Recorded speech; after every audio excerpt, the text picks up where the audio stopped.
Certo è che il blocco degli esami in materie commerciali, di mediazione dato, determinato da uno scontro interno all'assessorato, è un fatto di estrema gravità. Per quello che lanciamo un grido proprio di dolore per queste decine di centinaia di giovani che aspettano di poter andare al lavoro o aspettano di poter avviare un'attività imprenditoriale, quindi di creare lavoro.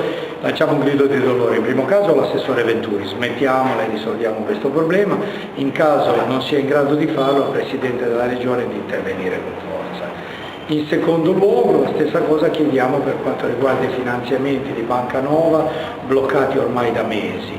Non ci interessa il contenzioso fra la Regione e Banca Nova, ci interessa che le 400 pratiche giacenti siano immediatamente esitate. Nel frattempo vediamo chi ha ragione e torto e poi riprendiamo ad andare avanti, ma non si possono tenere 400 imprenditori fermi per mese solo perché c'è il dubbio se la convenzione è stata disdettata nei termini o meno. Queste sono cose che la gente comune non capisce.